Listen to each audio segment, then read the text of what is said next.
పెద్దమ్మ తల్లి టెంపుల్లో నా మూవీ ప్రమోషన్స్ చేస్తుంటే ఒక 10 వీడియోస్ తర్వాత నా మైక్ ఆగిపోయింది, అది నేను చూసుకోలేదు. సో ఇంతకుముందు ఇద్దరు అమ్మాయిలతో మాట్లాడుతుంటే ఒక అంకుల్ వాళ్ళ అమ్మాయితో వచ్చారు అని చెప్పాను కదా. సో ఆ ఇద్దరు అమ్మాయిలు అలా పక్కకి వెళ్ళిపోయాక ఆ అంకుల్ వాళ్ళ అమ్మాయిని నాతో ఫోటో దిగడానికి పంపించారనమాట. సో ఆ అమ్మాయి నాతో ఫోటో దిగింది. అండ్ నేను ఫోటో దిగాక నేను తనకి పోస్టర్ ఇచ్చాను. పోస్టర్ ఇచ్చి ఇది నా సినిమా, ఇలాంటి సినిమా మీరు ఎప్పుడు చూస్తుంటారు, నేను super Raja hero and director అని చెప్పాను.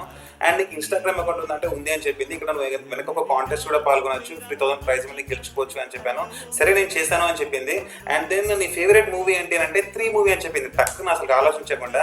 సో 3 మూవీలో ధనుష్ అండ్ శృతి హాసన్ చాలా డీప్గా ప్రేమించుకుంటారు. బట్ వాడికి వాడి మైండ్ అంతా డిస్టర్బ్ అయి ఉంటుంది కదా. అంటే అవును డిసీజ్ అని చెప్పింది. డిసీజ్ ఉంటుంది కదా. సో వాడు చచ్చిపోతాడు కదా. బట్ ఈ సినిమాలో కూడా ఏంటి అంటే సాయి పల్లవి అనే క్యారెక్టర్ వాడి గర్ల్ ఫ్రెండ్ వాడి నుంచి వెళ్ళిపోయాక రాజా అనే క్యారెక్టర్ వాడు చచ్చిపోకుండా ఆమెను ఎలా అయినా దక్కించుకోవాలని చెప్పేసి ఆమె సైడ్ వెళ్తుంటాడు అని చెప్పాను. అండ్ ఇది సింగిల్ షాట్ సినిమా, అంటే సినిమాలో ఒక్క కట్ కూడా ఉండదు. యాక్షన్ చెప్పాక సినిమా మొత్తం అయిపోయాకనే కట్ చెప్పాము అని చెప్పాను.